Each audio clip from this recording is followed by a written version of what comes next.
Welcome dear students. এখন আমরা নবম শ্রেণীর ইংরেজি পাঠ্য বই লেসন 2 এর অল অ্যাবাউট এ ডগের এক্সারসাইজ 4, 5, 6, 7 এবং 8 এই কয়েকটি এক্সারসাইজ নিয়ে আলোচনা করব। তাহলে চলো শুরু করা যাক। আর শুরু করার আগে প্রথমেই বলি, যদি ভিডিওটি ভালো লাগে অবশ্যই একটা লাইক করবে, তার সঙ্গে সঙ্গে বন্ধুবান্ধবদের সঙ্গে শেয়ার করবে। আর যদি কেউ নতুন হয়ে থাকো, এখনও পর্যন্ত চ্যানেলটিকে সাবস্ক্রাইব করোনি, অবশ্যই চ্যানেলটিকে সাবস্ক্রাইব করে নিয়ে তার পাশে থাকা ঘন্টার ছবিটিকে হিট করবে, তাহলে আগাম নোটিফিকেশানগুলো পেয়ে যাবে। মানে অন্যান্য ভিডিও যখন আমি তৈরি করব তার নোটিফিকেশানটা পেয়ে যাবে। এটা কিন্তু একটুকু বড় হবে ভিডিওটা, তোমাদের হয়তো একটা সময় গিয়ে বিরক্তি লাগতে পারে, তবুও আমি তোমাদেরকে অনুরোধ করব পুরো ভিডিওটা দেখার জন্য, কারণ এখানে সমস্ত এক্সারসাইজগুলোকে খুব সুন্দরভাবে আলোচনা করা হবে। তাহলে চলো শুরু করা যাক। এক্সারসাইজ 4 কি বলছে আমরা একটু দেখে নিই। In the following sentences, underline the verb forms which show that the person denoted by the subject does something. এখানে বলছে সেই সব ভার্বগুলোকে, underline the verb forms which show, সেই সব ভার্বগুলোকে আন্ডারলাইন মানে নিচে দাগ দিতে বলছে, যেগুলোতে দেখানো হচ্ছে যে সেখানে সাবজেক্ট নিজে কিছু করছে। এই একটা গেল। আর পরের সেন্টেন্স কি বলছে, সার্কেল দ্য ভার্ব, সেখানে গোলাকার করতে বলছে, গোল করতে বলছে ভার্বটাকে, which show that something is done to the subject, যেখানে দেখানো হচ্ছে যে কর্তার দ্বারা বা সাবজেক্ট বা কর্তার দ্বারা কিছু করা হয়েছে। এই জিনিসটা বোঝালে পরে সেই ভার্বটাকে আমরা সার্কেল বা গোল করে তার চারপাশে বৃত্ত করে দেবো। তাহলে চলো শুরু করা যাক। প্রথম প্রশ্ন আমি কিন্তু একটু লিখে দেখানোর চেষ্টা করব। প্রথম প্রশ্নটাতে বলা আছে she has sung a song. She has sung a song, সে একটা গান করেছে। তাহলে কাজটা কে করছে? সেই করছে। তাহলে সে যে কোনো একটা মেয়ে হতে পারে। তাহলে সে যে একটা গান করছে এটা কিন্তু সরাসরি বলা হচ্ছে। তাহলে এখানে আমরা কি করব, এটাকে কি করতে বলেছে, সরাসরি যেখানে দেখানো হবে যে সাবজেক্ট নিজেই কিছু করছে, সেখানে আমরা কি করব, ভার্বের নিচে কিন্তু আমরা আন্ডারলাইন করে দেবো। এই হ্যাজ সাং এই জায়গাটুকু আন্ডারলাইন করে দিতে বলেছে। বোঝাতে পারলাম? এবার পরের প্রশ্নটা আমরা দেখে নেব। প্রশ্ন number B, a song has been sung by her, তার দ্বারা গান করা হলো। তাহলে কর্তার দ্বারা কিছু করা হচ্ছে আমি বলেছিলাম। সেরকম হলে পরে কিন্তু যে ভার্বটা থাকবে সেই ভার্বটাকে আমরা গোল করে ঘিরে দেবো। তাহলে প্রথমটা তো আমাদের অলরেডি হয়ে গিয়েছে, তাহলে আমি একটু প্রথমে যে আন্ডারলাইন করেছিলাম সেটা একটু মুছে দিচ্ছি। মুছে দিয়ে আমি কিন্তু পরের বাক্যের যে ভার্বটা রয়েছে সেটাকে সার্কেল করব, তাছাড়া বোঝা যাবে না, সেই জন্য। এই যে এখানে a song has been sung by her, তাহলে আমরা কিন্তু এই হ্যাজ বিন সাং পুরোটা হ্যাজ বিন সাংটাকে আমরা গোলাকার করে দেবো। আমি আরও একবার দেখাই ভালো করে। এই যে হ্যাজ বিন সাং এই জায়গাটুকু হয়ে গেল, সার্কেল করে দিলাম। এর পরের প্রশ্নটা আমরা দেখে নেব। প্রশ্ন C, he will draw a picture, সে একটা ছবি আঁকবে। সে নিজেই কাজটা করছে, সেটা রামশ্যাম যদুমধু যে কেউ একটা ছেলে হতে পারে। তাহলে কর্তা নিজেই যখন কাজটা করছে তাহলে কি হবে, সেটাকে আমরা আন্ডারলাইন করে দেবো, উইল ড্র। পরের প্রশ্নটা দেখি D, a picture will be drawn by him, এখানে কি হচ্ছে যে তার দ্বারা একটা ছবি মানে তার দ্বারা করা হবে, এটাকে বলা হচ্ছে। তাহলে সেক্ষেত্রে আমরা কি করে দেবো, এই উইল বি ড্রন এই জায়গাটুকুকে সার্কেল করে দেবো। বোঝা গেল? তাহলে একটা জিনিস আমাদের এখানে ক্লিয়ার হলো যে যখন কর্তা নিজে করবে সেই জায়গাতে কোনো বাই ইউজ হবে না, কিন্তু যখন কর্তার দ্বারা কিছু করা হচ্ছে বলা হচ্ছে তখন কিন্তু সেখানে একটা প্রিপোজিশন বাই ব্যবহৃত হবে। যেমন আমি যদি প্রশ্ন বিতে একটু লক্ষ্য রাখি, a song has been sung by পেলাম। আবার যদি প্রশ্ন নম্বর ডিতে লক্ষ্য করি, সেখানেও একটা বাই পেলাম, a picture will be drawn by him. তাহলে বোঝা যাচ্ছে যখন কর্তার দ্বারা কোনো কিছু করা হচ্ছে, এ ধরনের কিছু বোঝানো হবে, সেক্ষেত্রে কিন্তু বাই প্রিপোজিশনটার ব্যবহার থাকবে। বোঝাতে পারলাম? আর তার সঙ্গে সঙ্গে হ্যাজ যদি থাকে একটা বিন যোগ হবে, উইল যদি থাকে একটা বি যোগ হবে। এটা অ্যাকচুয়ালি ভয়েস চেঞ্জ এখানে দেখানো হয়েছে। তোমাদের যদি ভয়েস চেঞ্জ কারো শেখা থাকে অবশ্যই ব্যাপারটিকে বুঝতে পারবে, যদি শেখা না থাকে আমার ডেসক্রিপশন সেকশনে গিয়ে ভয়েস চেঞ্জের উপরে ভিডিও রয়েছে, সেগুলো দেখে নিতে পারো। চলো তাহলে এবার পরের এক্সারসাইজে যাই, না হলে কিন্তু আমাদের দেরি হয়ে যাবে কমপ্লিট করতে প্রশ্নপত্রগুলোকে। এক্সারসাইজ 5, এখানে কিন্তু সরাসরি বলেই দেওয়া আছে ইনস্ট্রাকশনটা যদি আমরা পড়ি, change the voice of the following sentences, নিচের বাক্যগুলির ভয়েস চেঞ্জ অর্থাৎ বাচ্য পরিবর্তন করো। ভয়েস চেঞ্জ অর্থাৎ বাচ্য পরিবর্তন করো। বাচ্য পরিবর্তন করতে গেলে কিন্তু বেশ কিছু জিনিস দেখতে হয়। প্রথমত দেখতে হবে সেন্টেন্সটা কোন টেন্সে রয়েছে। যদি প্রেজেন্টে থাকে, প্রেজেন্ট ইনডিফিনাইট থাকে, প্রেজেন্ট ইনডিফিনাইটই চেঞ্জ করতে হবে। যদি পাস্টে থাকে, পাস্ট টেন্সের উপরেই চেঞ্জ করতে হবে। এইভাবে কিন্তু টেন্সের খেয়ালটা রাখতে হবে। আর এখানে সাবজেক্ট অবজেক্টটা খুঁজে বের করতে হবে প্রথমেই, কোনটা সাবজেক্ট কোনটা অবজেক্ট। কারণ আমরা জানি ভয়েস চেঞ্জ করতে গেলে অ্যাক্টিভ থেকে প্যাসিভে যখন আমরা ভয়েস চেঞ্জ করব তখন সাবজেক্ট অবজেক্ট হয়ে যায় আর অবজেক্টটা সাবজেক্ট হয়ে যায়। তার সঙ্গে সঙ্গে যেটা মেন ভার্ব তার থার্ড ফর্ম ইউজ হয়। থার্ড ফর্ম বলতে যদি গো হয়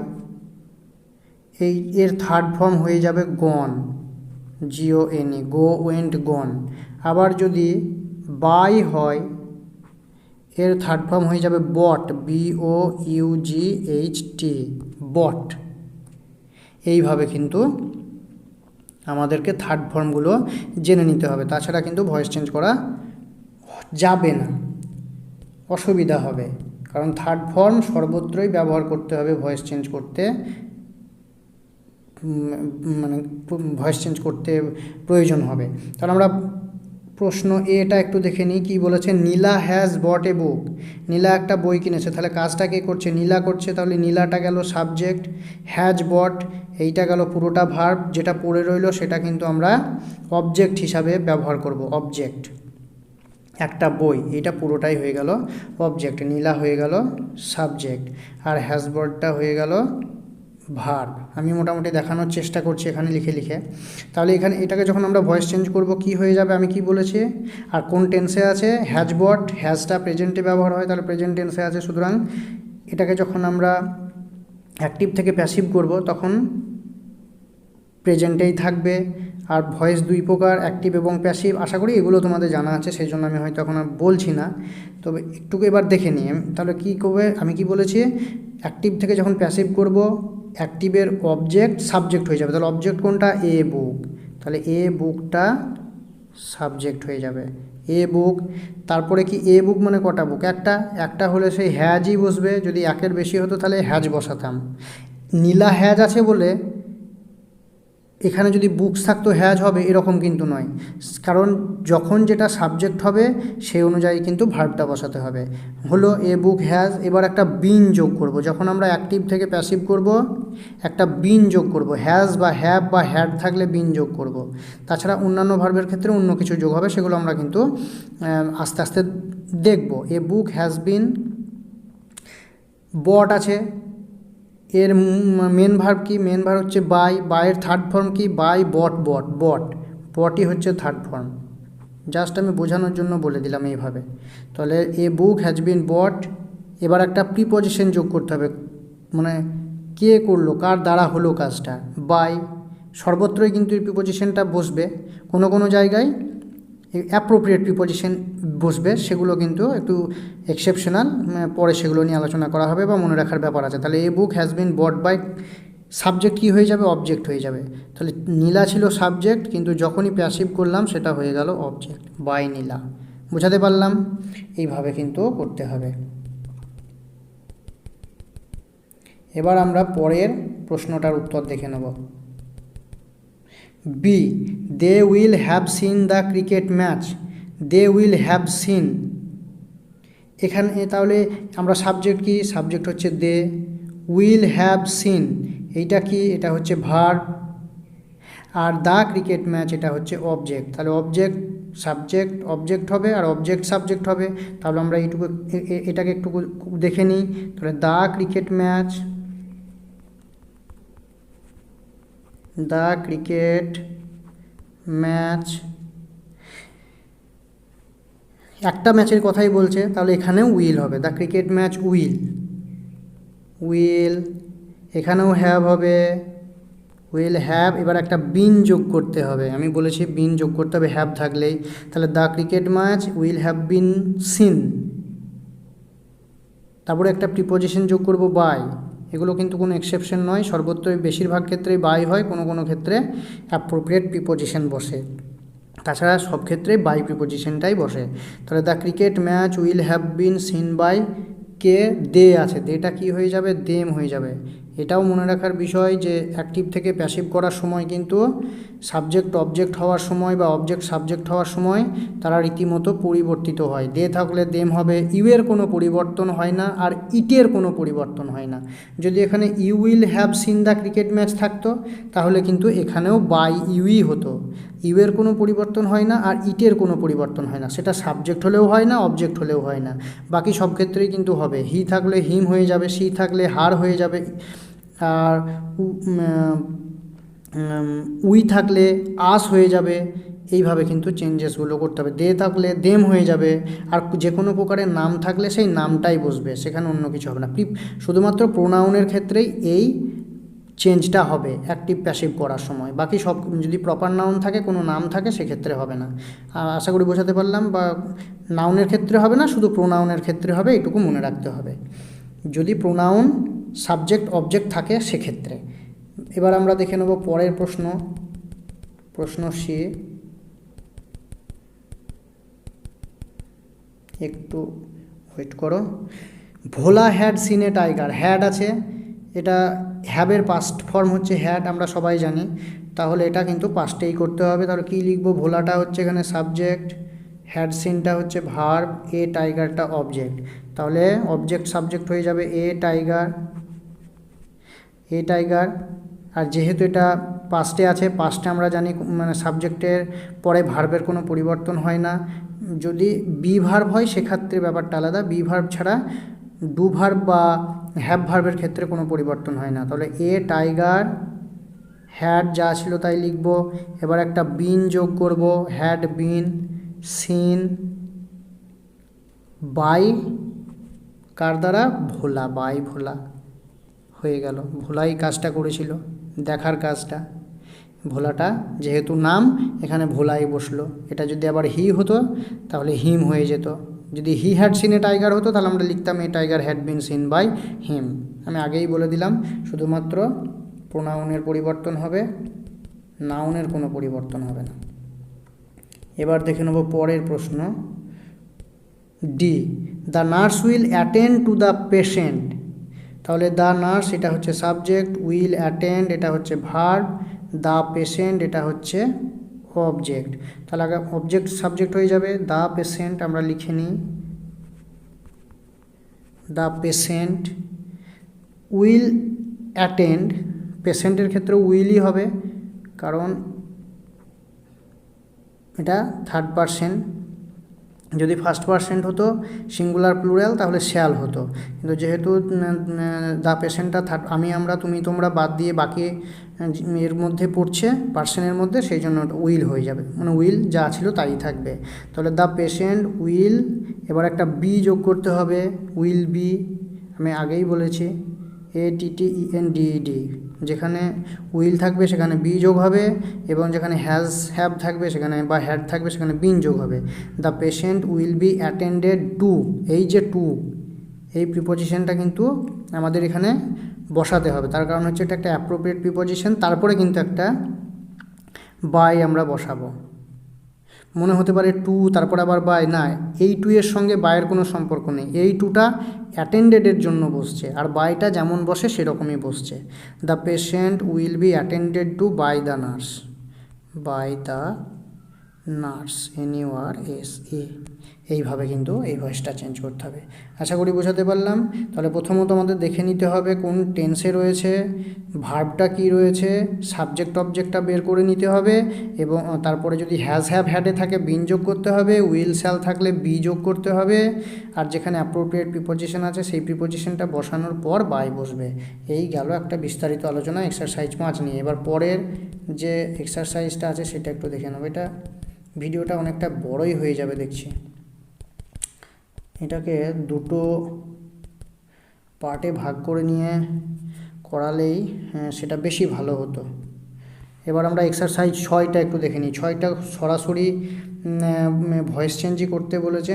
change the voice of the following sentences, নিচের বাক্যগুলোর ভয়েস চেঞ্জ বা বাচ্য পরিবর্তন করো। এখানে বলছে ডু দ্য সাম, এটা কিন্তু এটা অর্ডার, ডু দ্য সাম বা নির্দেশ দেওয়াও আমরা বলতে পারি। এই ধরনের যখন হবে যেখানে সাবজেক্ট উহ্য থাকবে, ডু দ্য সাম কাকে বলছে, তুমি বা বলছে তুমি, তাহলে ইম্পারেটিভ সেন্টেন্সে কিন্তু আমরা জানি ইউ সাবজেক্ট হয় এবং ইউটা সবসময় উহ্য থাকে, সেটাই কিন্তু এখানে দেখা যাচ্ছে।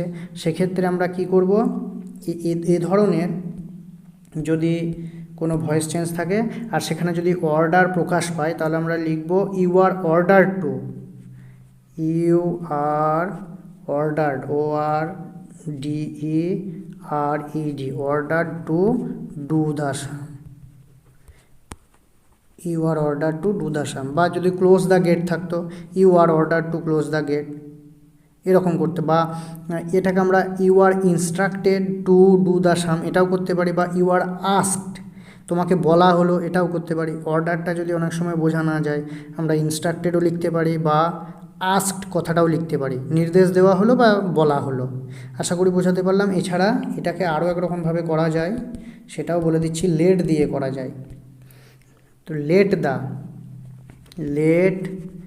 দ্য সাম বি ডান, বা let the gate be close, let the window be close, let দিয়েও করা যায়। লেট দেবো, তারপরে যেটা সাবজেক্ট থাকবে এই অবজেক্ট থাকবে সেটাকে বসাবো ভার্বের পরে, তারপরে বি বসাবো, দিয়ে যেটা ভার্ব থাকবে তার থার্ড ফর্ম বসিয়ে দেবো, কারণ ভয়েস চেঞ্জে ভার্বে থার্ড ফর্মটাই সবসময় ব্যবহার হয়।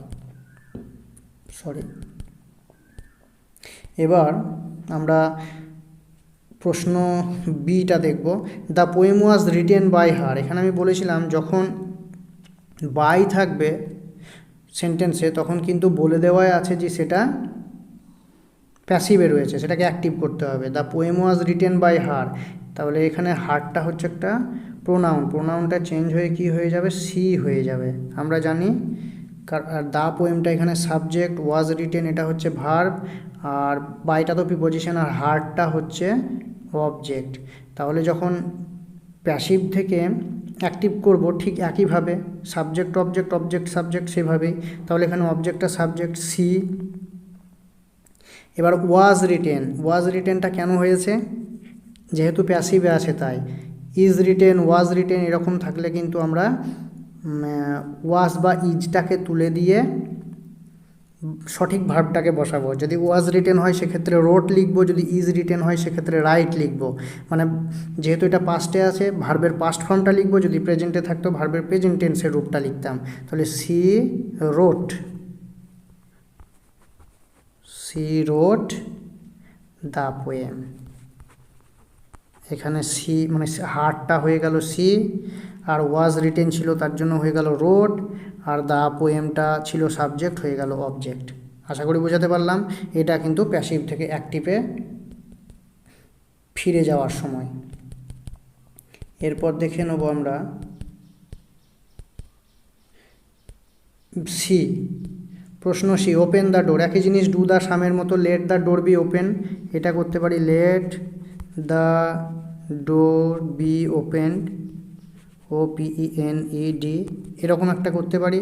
তাছাড়া আমরা করতে পারি you are requested to, you are order বা asked, you are asked to open the door, যেটা আমি অলরেডি দেখালাম এর প্রশ্নটা করার সময়, তোমরা ওখান থেকে একটু দেখে নিতে পারো।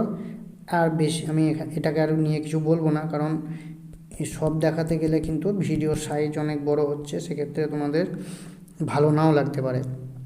পরে প্রশ্ন ডিটা একটু দেখব। The man is known to me, the man is known to me, আমি কী বলেছিলাম, কখনো কখনো প্রিপোজিশন বাইটা থাকবে না, কখনো কখনো অ্যাপ্রোপ্রিয়েট প্রিপোজিশন থাকবে, সেক্ষেত্রে আমাদের বুঝে নিতে হবে যে সেটা প্যাসিভে আছে এবং অ্যাক্টিভ করতে হবে। এইটা হচ্ছে তার প্রকৃষ্ট উদাহরণ এটা কিন্তু।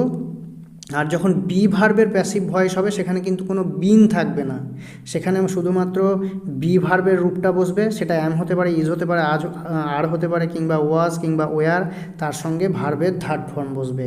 তাহলে এখানে কি আছে, ইজ আছে এবং ভার্বের থার্ড ফর্ম আছে, তাহলে কিন্তু এটাকে ধরে নিতে হবে প্যাসিভে রয়েছে। এটাই কিন্তু বোঝার সহজ উপায়। তাহলে আমরা এখানে কি কি দেখে নেব, দ্য ম্যানটা হচ্ছে সাবজেক্ট, ইজ নোনটা হচ্ছে ভার্ব, আর মিটা হচ্ছে অবজেক্ট। যখন এটা প্যাসিভ থেকে অ্যাক্টিভে যাব সেই একই ব্যাপার, সাবজেক্ট অবজেক্ট হবে, অবজেক্ট সাবজেক্ট হবে। তাহলে অবজেক্টটাকে আমরা যদি সাবজেক্ট বানাই, মি আছে, মি মানে কি, কি থেকে মি হয়, আই, আই থেকে মি হয়, তাহলে আই। এবার ইজ নোন আছে মানে প্রেজেন্টে আছে, তাহলে মূল ভার্ব যেটা বসিয়ে দেবো, আই নো। এবার কি, সাবজেক্টটাকে অবজেক্ট করে দেবো, আই নো দ্য ম্যান, হয়ে গেল, এটার প্যাসিভ থেকে অ্যাক্টিভ হয়ে গেল। এটাকে যদি এবার আমরা অ্যাক্টিভ থেকে প্যাসিভ করি, এই ফর্মটাই কিন্তু আসবে, I know the man is known to me. এই হচ্ছে ব্যাপার, আশা করি বোঝা গেল। এবার আমরা দেখে নেব এক্সারসাইজ সাথে কি বলছে।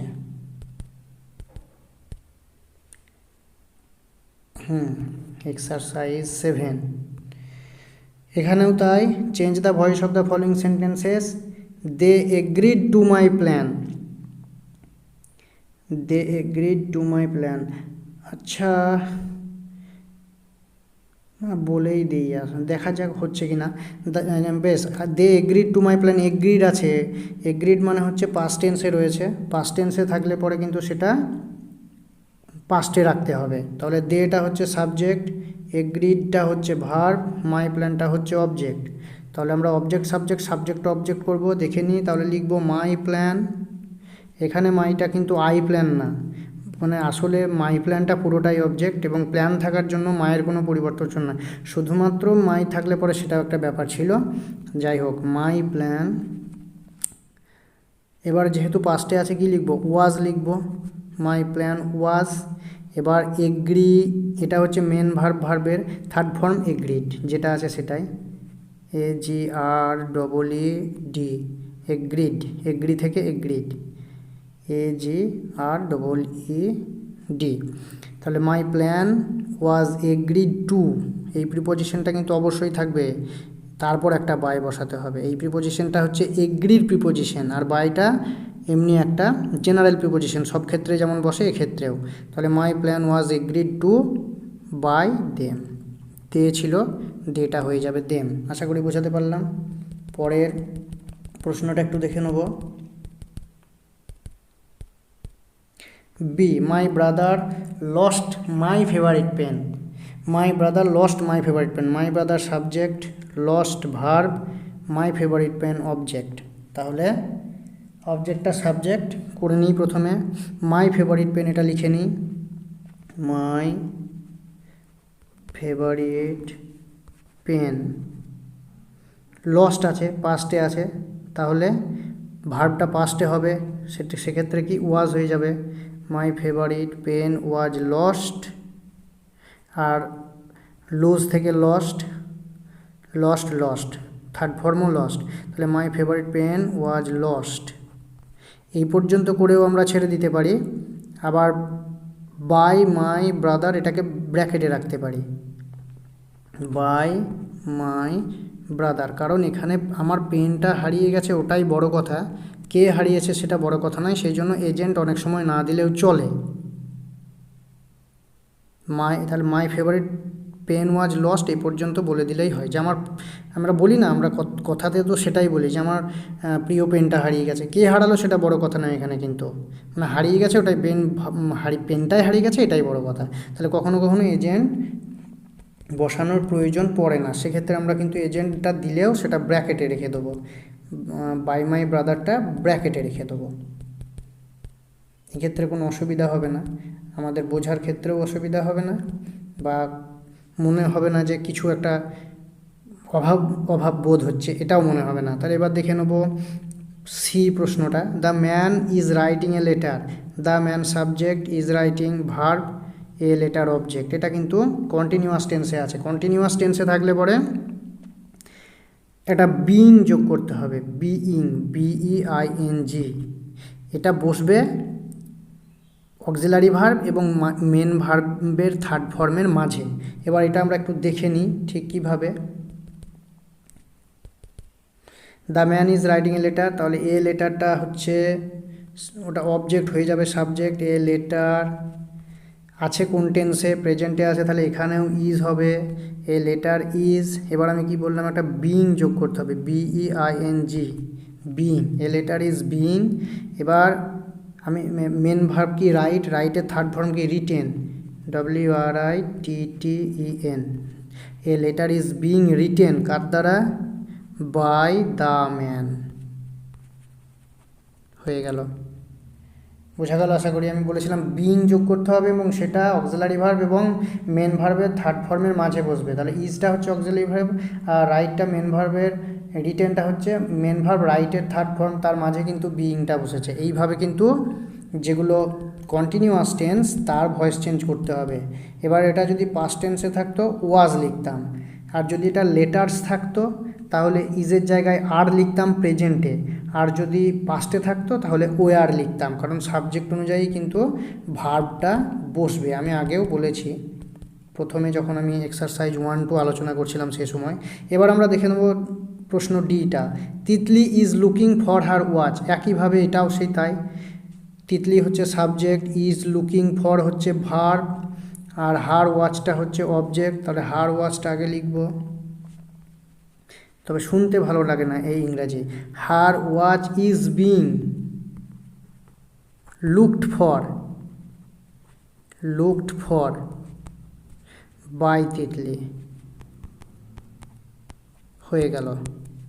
লুকড ফর কেন করলাম, কারণ এই ফরটা হচ্ছে লুকডের জন্য, আর এই বাইটা তো জেনারেল সবার ক্ষেত্রেই, যেমন এই ক্ষেত্রেও তাই। তাহলে her watch is being looked for by Titli. হয়ে গেল। শুনতে ভালো লাগে না যদিও ইংরাজিটা ঠিক না। এবার আমরা কিন্তু একদম শেষে পৌঁছে গেছি, এক্সারসাইজ 8টা নিয়ে আলোচনা করব। এটাই আমাদের আজকের আলোচনার শেষ এখানেই। Tick the correct alternatives given in the bracket. সেই ব্র্যাকেটে কিছু বিকল্প দেওয়া রয়েছে, সঠিক বিকল্পটি লিখতে হবে। ইট রেনস, না হ্যাজ বিন রেনিং, না ইজ রেনিং সিন্স মর্নিং। সকাল থেকে মানে পয়েন্ট অফ টাইম, একটা নির্দিষ্ট সময় থেকে শুরু হয়ে এখনও বৃষ্টি চলছে, এক্ষেত্রে কিন্তু আমরা হ্যাজ বিন করব, কারণ এটা present perfect continuous. Present perfect কন্টিনিউয়াসে কী হয়, কোনো একটা জিনিস অনেক আগে শুরু হয়ে সেটা যদি চলতে থাকে সেক্ষেত্রে আমরা হ্যাজ বিন করে বসাই আর কি, হ্যাজ বিন তার সঙ্গে মূল ভার্বের আইএনজি। তাহলে it has been raining since morning. হয়ে গেল। পরেরটা, লাস্ট সানডে আই ওয়েন্ট, না হ্যাড বিন গোয়িং, না go to the zoo. Last Sunday মানে গত রবিবার, তাহলে গত যখন হয়ে গেছে অতীতকাল, তাহলে হ্যাড বিন গোয়িং তো কখনোই নয়, মানে অতীতে শুরু হয়েছিল অনেকক্ষণ চলেছিল এরকম। আমি গিয়েছিলাম, আমরা কী বলি, আমি গত রবিবার চিড়িয়াখানায় গিয়েছিলাম, তাহলে সেক্ষেত্রে went, I went to the zoo. A B হয়ে গেল। C, I will be was am in class 10 next year. পরের বছর আমি 10ম শ্রেণীতে যাব, তাহলে বা 10ম শ্রেণীতে হব, যাই বা বলি না কেন, সেক্ষেত্রে কি ওয়াজ হবে, হবে না। I am in class 10 next ইয়ার, আমি হই এরকমও নয়, হব মানে এটা ভবিষ্যতে হবে, তাহলে উইল বি বসাতে হবে। আই উইল বি হব, যাব উইল গো, সেরকম হব উইল বি, একই ব্যাপার। শেষ প্রশ্ন, Reena have reached, had reached, has reached home just now. এইমাত্র পৌঁছেছে, তাহলে এইমাত্র পৌঁছেছে, এইমাত্র খেয়েছে, এইমাত্র গিয়েছে, মানে এটা হচ্ছে প্রেজেন্ট পারফেক্ট টেন্সের একটা উদাহরণ। তাহলে সেক্ষেত্রে প্রেজেন্ট পারফেক্ট মানে আমরা কী ব্যবহার করি, প্রেজেন্ট পারফেক্টে হ্যাভ, হ্যাজ এগুলো ব্যবহার করি। এক্ষেত্রে কি হবে, হ্যাজ রিচড হবে, কারণ কি Reena third person singular number, কারণ আমরা জানি থার্ড পারসন সিঙ্গুলার নাম্বার হলে হ্যাজ হয়। তাহলে Reena has reached home just now. আশা করি বোঝাতে পারলাম। এই গেল আজকের 5, 6, 7, 8 এক্সারসাইজ নিয়ে একটা বিস্তারিত আলোচনা। আশা করি তোমাদের কাছে পরিষ্কার হয়েছে। যদি ভিডিওটা ভালো লেগে থাকে অবশ্যই কিন্তু সাবস্ক্রাইব করবে, তার সঙ্গে সঙ্গে লাইক এবং প্রভূত পরিমাণে শেয়ার বন্ধুবান্ধবদের সঙ্গে। Thank you for watching this video. ভালো থাকো।